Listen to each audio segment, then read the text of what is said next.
name's Sally Hurst. I'm a journalist, a cyclist, a mum of two, and I've had cancer twice. I was first diagnosed with bone cancer in my 20s and had to have my leg amputated above the knee.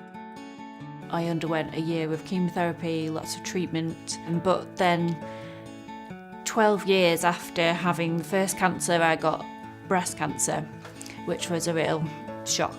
I felt very angry at first, I think, that why does it have to happen to me again?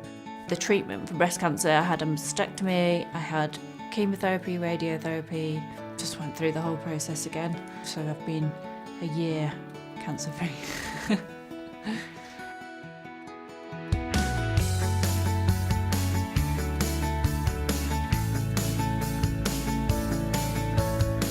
I support Prevent Breast Cancer because I've had the disease myself, I've been through treatment, I know how awful it can be, how soul destroying, and I don't want other people to go through that. I don't want my children to have to go through that. If I can do anything that will help promote research, pay for research into this awful disease in the hope that one day no one has to face it, then I'm going to do that.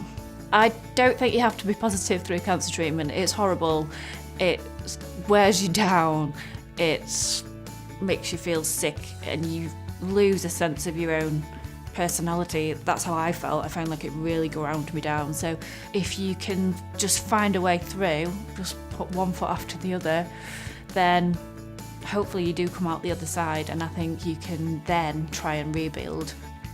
My family and friends got me through the treatment, and my husband's been through this process with me twice now, so he is just brilliant, really. We call him Positive Pete because he's relentlessly optimistic. He kind of gets me through some of the really dark times when you kind of can't think how things are going to get better, and he will always find a way through, so I owe him a lot, really.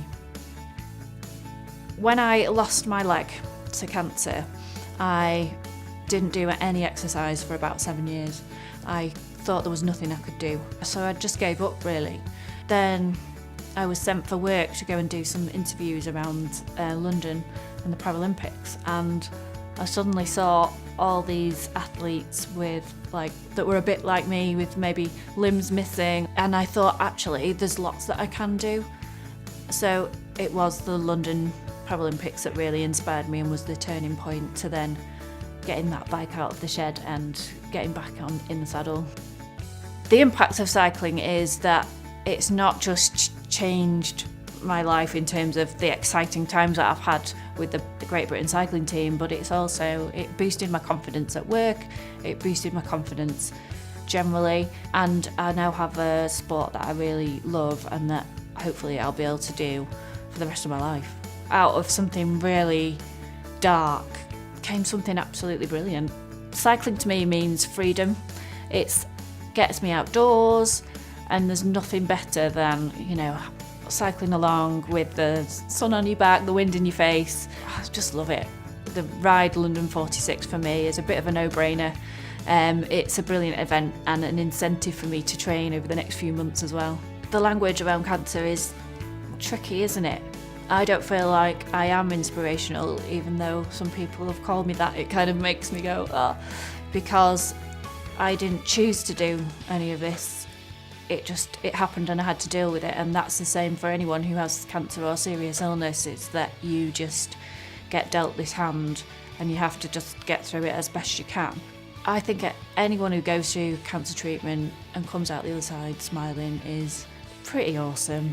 So I can say it about other people. I think I find it tricky to say about myself.